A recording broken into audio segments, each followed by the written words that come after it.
I got top questions to ask a real estate agent. So you're thinking about hiring a real estate agent to sell your home or buy a home. These are top questions. This is prepared by AOL Real Estate. I monitor and get their Facebook, Twitter feeds. And I saw this. I thought it was pretty good. First question is, how long have you been a real estate agent? So again, as any profession, experience matters. So you want to know what their credentials are. Do you sell homes part or full time?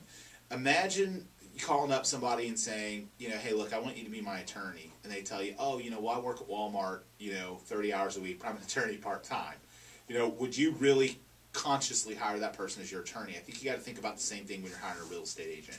You want somebody full-time. Otherwise, what happens when that ideal property hits the market, or when the buyer expresses interest in the property, how quickly you get back to them can mean the difference between a sale, you finding your dream home, or no sale of your home that you're selling. So you want to make sure that they're a full-time agent. I think that's highly important, again, because their ability to communicate with you, their ability to find opportunities as well as the market. What training do you have? You can ask for industry designations, what kind of experience they have, their pedigree, their sales background. How many homes have you sold in the past month, quarter, and year? And then ask them to prove it.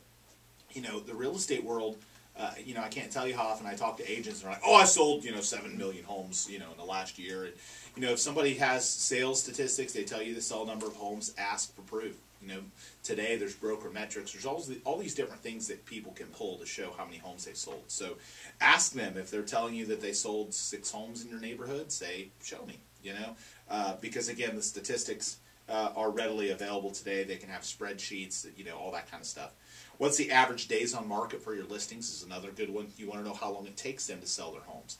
And again, the thing to keep in mind is you're also measuring them on other variables that they can't control. So if they list a lot of short sales and their average time on market's a little longer, give them a little bit of a break, because they're selling homes that they can't control, part of that process.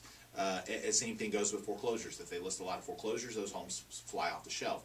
Our average right now for non-short sales is 38 days. So again, the market average is about 110, but you certainly want to ask them those questions. How long does it take for their home to sell on average? Whether they're talking about retail sales, short sales, or foreclosures. And I'm certainly talking about retail sales, because on the short sale side of things, we can't really control it. Well, we can to an extent, but there's a lot of things out of our control, a title and liens and that sort of thing. What will you do to market my home? Ask them to show you. Do your due diligence too. If they tell you they do these certain things in marketing, go online, look it up. Look at their listings on Realtor.com or Trulia or Zillow. Look and see if they do videos on YouTube. Look at the stuff that they've done for other listings as kind of a footprint. If you go onto their website and you Google them and you don't find listings that they're advertising and marketing, that's another thing to think about. And then how will you keep me informed? How do they communicate with you? Again, you want to know, or you want to ask for a certain type of communication. Maybe you want to be called every so often, or maybe you like email. Let them know your preference on that. So